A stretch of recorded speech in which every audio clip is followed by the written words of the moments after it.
নমস্কার, শুভ সকাল। বেলি রান্নাঘরে আপনাদের সকলকে স্বাগত জানাই। আজকে আমি পেঁয়াজের পরোটা বানাবো, সেই রেসিপি আপনাদের কাছে শেয়ার করছি। তার জন্য আমি নিয়েছি 500 গ্রাম মতো পেঁয়াজ। এখন আমি এই পেঁয়াজগুলিকে সব কুচিয়ে নেব। আর নিচ্ছি 7টা কাঁচা লঙ্কা।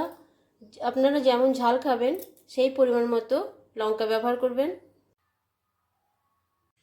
কড়াই আমার গরম হয়ে গেছে, 25 গ্রাম মতো তেল দিয়ে দিলাম। সাদা তেলে ভেজে নেব। হাফ চা চামচ জিরে দিয়ে দিলাম। হাফ চা চামচের হলুদ দিচ্ছি। হাফ চা চামচের কাশ্মীরি লঙ্কার পাউডার দিচ্ছি। স্বাদ মতো লবণ, 1 চা চামচ ধনে গুঁড়ো।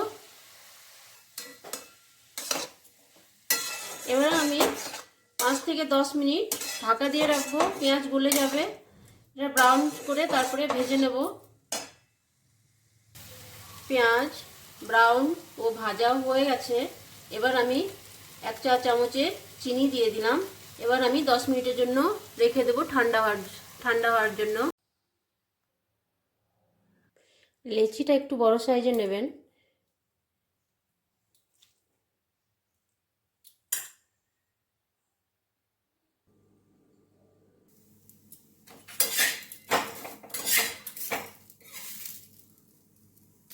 সরষের তেল দিয়ে ভেজে নিচ্ছি।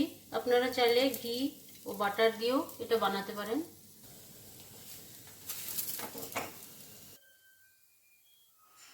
পেঁয়াজ পরোটা রেসিপি যদি আপনাদের ভালো লেগে থাকে, ছোট্ট একটি লাইক ও কমেন্ট করবেন। আজকের মতো নমস্কার।